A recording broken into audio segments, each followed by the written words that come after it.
We have to catch sight of the sensation of knowing when the mind gains knowledge of anything and yet isn't aware of itself, to see how it latches on to things, physical form, feeling, perceptions, thought fabrications, and consciousness.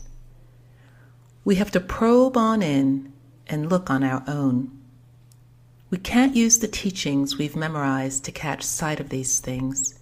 That won't get us anywhere at all. We may remember the body is inconstant, but even though we can say it, we can't see it. We have to focus on in to see exactly how the body is inconstant, to see how it changes. And we have to focus on feelings, pleasant, painful, and neutral, to see how they change. The same holds true with perceptions, thought fabrications, and so forth. We have to focus on them, investigating them, contemplate them to see their characteristics as they actually are. Even if you can see these things for only a moment, it'll do you a world of good. You'll be able to catch yourself. The things you thought you knew, you didn't really know at all. This is why the knowledge we gain in the practice has to keep changing through many, many levels. It doesn't stay on just one level. So even when you're able to know arising and disbanding with every moment right in the present, if your contemplation isn't continuous, it won't be very clear. You have to know how to contemplate the bare sensation of arising and disbanding, simply arising and disbanding without any labels of good or bad. Just keep with the pure sensation of arising and disbanding.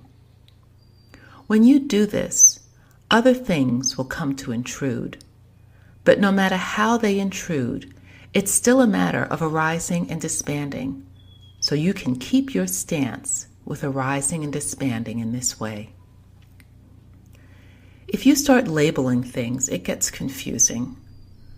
All you need to do is keep looking at the right spot, the bare sensation of arising and disbanding. Simply make sure that you really keep watch of it.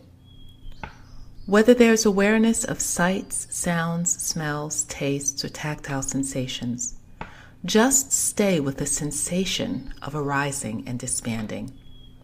Don't go labeling the sight, sound, smell, taste, or tactile sensation. If you can keep watch in this way, you're with the pure present, and there won't be any issues. When you keep watch in this way, you're keeping watch on inconstancy, on change, as it actually occurs, because even the arising and disbanding changes. It's not the same thing arising and disbanding all the time.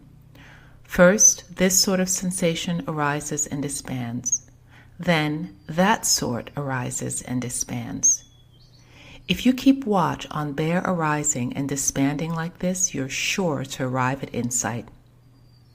But if you keep watch with labels, this is the sound of a cow, that's the bark of a dog, you won't be watching the bare sensations of sound, the bare sensation of arising and disbanding. As soon as there's labeling, thought fabrications come along with it. Your senses of touch, sight, hearing, and so forth will continue their bare arising and disbanding, but you won't know it.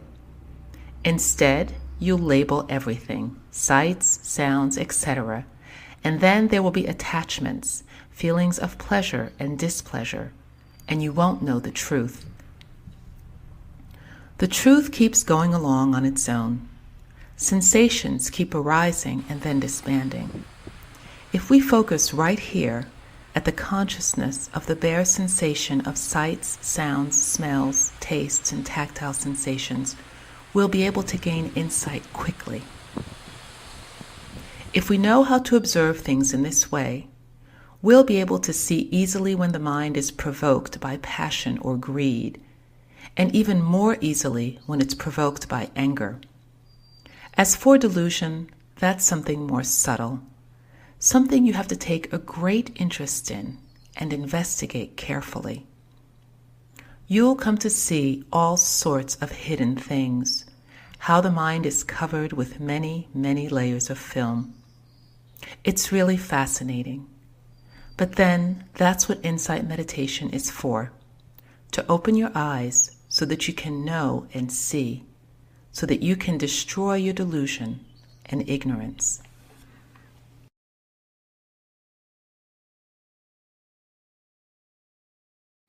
You have to find approaches for contemplating and probing at all times so as to catch sight of the flickerings of awareness, to see in what ways it streams out to know things.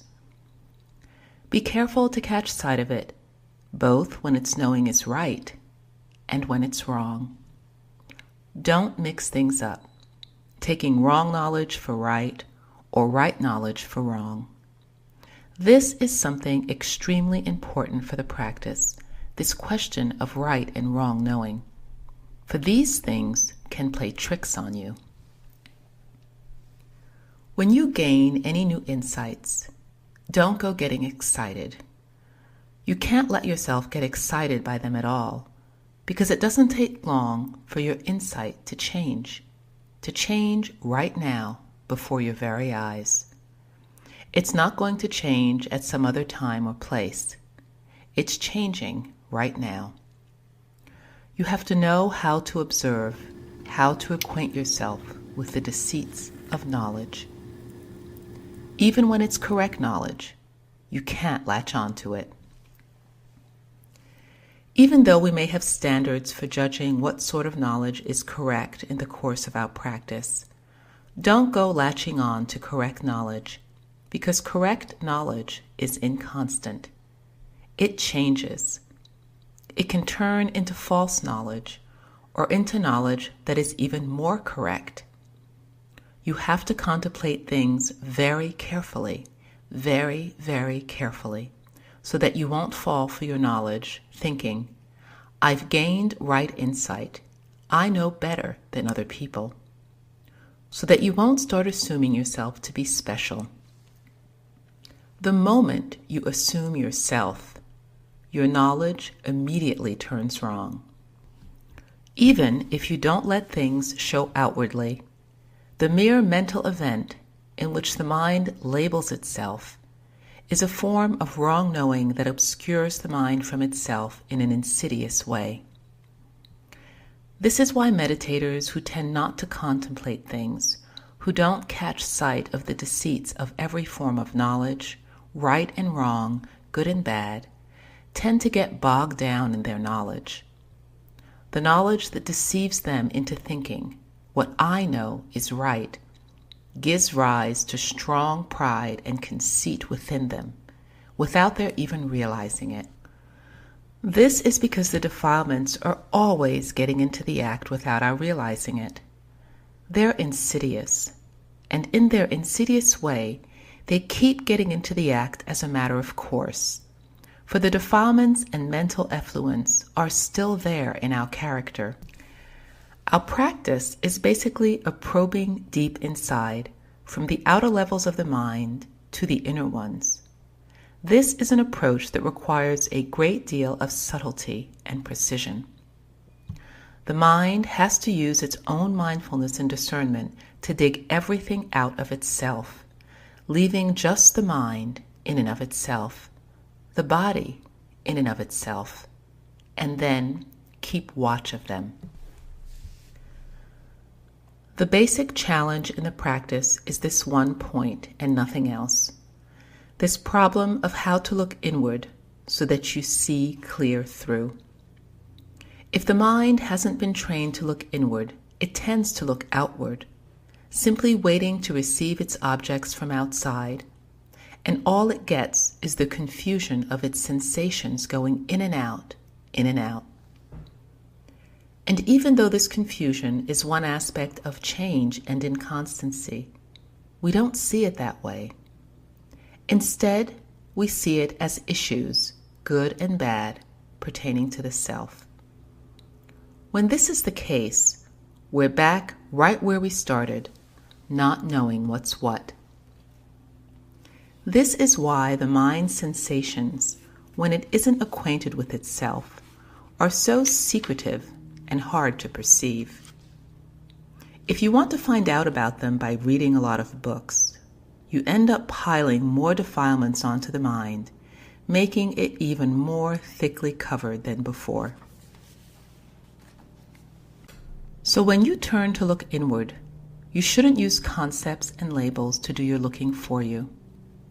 Because if you use concepts and labels to do your looking, there will be nothing but concepts arising, concepts changing, and concepts disbanding.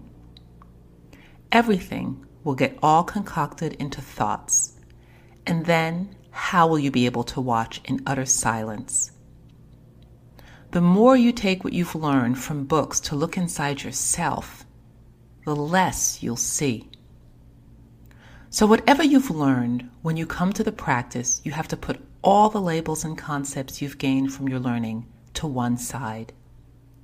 You have to make yourself an innocent beginner once more. Only then will you be able to penetrate in to read the truths within you. If you carry all the paraphernalia of the concepts and standards you've gained from your learning to gauge things inside you, you can search to your dying day and yet won't meet with any real truths at all. This is why you have to hold on to only one theme in your practice. If the mind has lots of themes to concern itself with, it's still just wandering around to know this and that, going out of bounds without realizing it, and not really wanting to know itself. This is why those with a lot of learning like to teach others, to show off their level of understanding. And this is precisely how the desire to stand out keeps the mind obscured. Of all the various kinds of deception, there's none as bad as deceiving yourself. When you haven't yet really seen the truth, what business do you have making assumptions about yourself that you've attained this or that sort of knowledge, or that you know enough to teach others correctly? The Buddha is quite critical of teachers of this sort. He calls them people in vain. Even if you can teach large numbers of people to become arahants while you yourself haven't tasted the flavor of the Dhamma, the Buddha says that you're a person in vain. So you have to keep examining yourself. If you haven't yet really trained yourself in the things you teach others, how will you be able to extinguish your own suffering? Think about this for a moment. Extinguishing suffering, gaining release from suffering. Aren't these subtle matters? Aren't they completely personal within us? If you question yourself in this way, you'll be on the right track. But even then, you have to be careful. If you start taking sides with yourself, the mind will cover itself up with wrong insights and wrong opinions. If you don't observe really carefully, you can get carried off on a tangent because the awareness with which the mind reads itself and actually sees through itself is something really extraordinary, really worth developing, and it really eliminates suffering and defilement. This is the real, honest truth, not a lot of propaganda or lies. It's something you really have to practice, and then you'll really have to see clearly in this way. When this is the case, how can you not want to practice? If you examine yourself correctly in this way, you'll be able to know what's real. But you have to be careful to examine yourself correctly. If you start latching on to any sense of self, thinking that you're better than other people, then you fail the examination. No matter how correct your knowledge, you have to keep humble and respectful above all else. You can't let there be any pride or conceit at all, or it will destroy everything. This is why the awareness that eliminates the sense of self depends more than anything on your powers of observation, to check and see if there's still anything in your knowledge or opinions that comes from the force of pride in any sense of self. You have to use the full power of your mindfulness and discernment to cut these things away. It's nothing you can play around at. If you gain a few insights or let go of things a bit, don't go thinking you're anything special. The defilements don't hold a truce with anyone. They keep coming right out as they like. So you have to be circumspect and examine things on all sides. Only then will you be able to benefit in ways that make your defilements and sufferings lighter and lighter. When we probe in to find the instigator, the mind, or this property of consciousness, that's when we're on the right track. And our probing will keep getting results. We'll keep weakening the germs of craving and wiping them out. In whatever way craving streams out for being or having in any way at all, we'll be able to catch sight of it every time. To catch hold and examine this being and having in this way, though, requires a lot of subtlety. If you aren't really mindful and discerning, you won't be able to catch sight of these things at all, because the mind is continually wanting to be and wanting to have. The germs of defilement lie hidden deep in the seed of the mind, in this property of consciousness.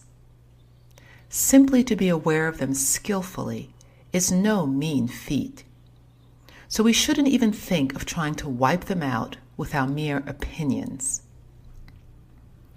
We have to keep contemplating, probing on in, until things come together just right in a single moment.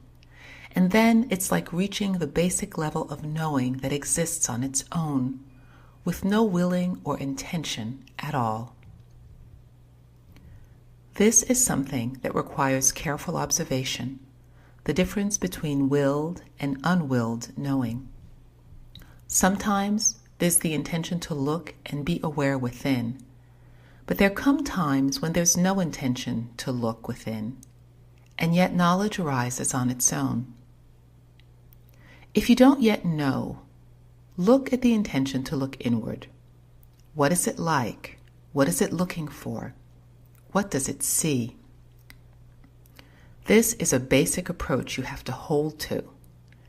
This is a level you have to work at, and one in which you have to make use of intention, the intention to look inward in this way.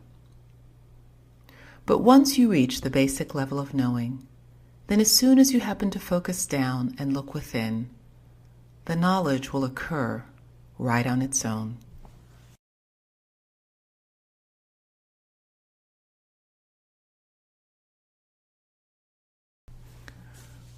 One night, I was sitting in meditation outside in the open air, my back straight as an arrow, firmly determined to make the mind quiet.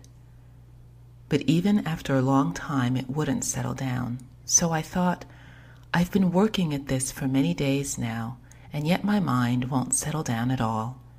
It's time to stop being so determined and to simply be aware of the mind. I started to take my hands and feet out of the meditation posture, but at the moment I had unfolded one leg, but had yet to unfold the other. I could see that my mind was like a pendulum, swinging more and more slowly, until it stopped. Then there arose an awareness that was sustained by itself. Slowly, I put my legs and hands into position. At the same time, the mind was in a state of awareness absolutely solidly still, seeing clearly into the elementary phenomena of existence as they arose and disbanded, changing in line with their nature, and also seeing a separate condition inside, with no arising, disbanding, or changing, a condition beyond birth and death. Something very difficult to put clearly into words, because it was a realization of the elementary phenomena of nature, completely internal and individual.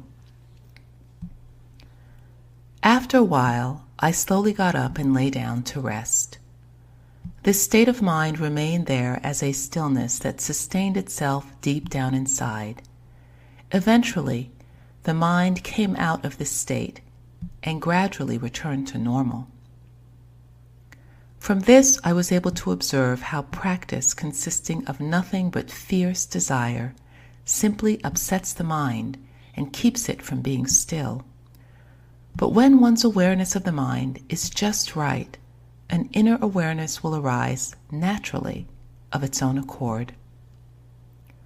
Because of this clear inner awareness, I was able to continue knowing the facts of what's true and false, right and wrong from that point on, and it enabled me to know that the moment when the mind let go of everything was a clear awareness of the elementary phenomena of nature, because it was an awareness that knew within and saw within of its own accord, not something you can know or see by wanting.